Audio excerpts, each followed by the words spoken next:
അതിനൊക്കെ വളരെ മുമ്പ് ഞാനും രായേട്ടനും ഒരു എന്താ പറയുക, നേരിട്ട് കണ്ടിട്ടോ സംസാരിച്ചിട്ടോ ഒന്നുമില്ലെങ്കിലും അപ്പുറത്തെ ഇപ്പുറത്തെയും വീട്ടിൽ രായേട്ടൻ പഠിക്കാൻ വരും. ഞാൻ ടെറസിൻ്റെ മുകളിൽ നിന്ന് കാണും. രായേട്ടൻ അവിടെ നടന്ന് പഠിക്കും. വിളക്ക് കൊളുത്താൻ മുമ്പിലേക്ക് തുളസിത്തറയിലേക്ക് വരുമ്പം അവിടെ പിന്നെ ഫ്രണ്ടിൽ നിൽക്കുന്നുണ്ടാവും. ഇങ്ങനെയുള്ള കണ്ടുള്ള പരിചയമുള്ളൂ. അപ്പോൾ എൻ്റെ ബുക്കാണ് രായേട്ടൻ പഠിക്കാൻ ഓൺലൈൻ, അങ്ങനെ ഓൺലൈനല്ല, ഈ എന്താ കറസ്പോണ്ടൻസ് കോഴ്സ് അങ്ങനെ വന്നിട്ട് പരീക്ഷ എഴുതാൻ വരുന്നതായിരുന്നു. അപ്പോൾ എൻ്റെ ബുക്കുകളാണ് അവിടുത്തെ ചേച്ചി വാങ്ങിക്കുക.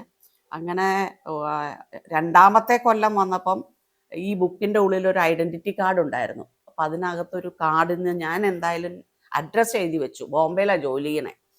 അപ്പോൾ പിന്നെ അഡ്രസ്സ് എഴുതി വെച്ച് എന്തെങ്കിലും ആവശ്യം വന്നാലോ എന്ന് വിചാരിച്ചിട്ട് വെറുതെ, പക്ഷേ ഈ കാർഡ് തിരിച്ചു കൊടുക്കണമല്ലോ, ഐഡൻറ്റിറ്റി കാർഡല്ലേ. അപ്പം വെറുതെ ഒരു ചെറിയ സ്ലിപ്പിനകത്ത് യു സീരിയസ് എന്ന് പറഞ്ഞിട്ടൊരു കഷ്ണം അങ്ങോട്ട് കൊടുത്തു.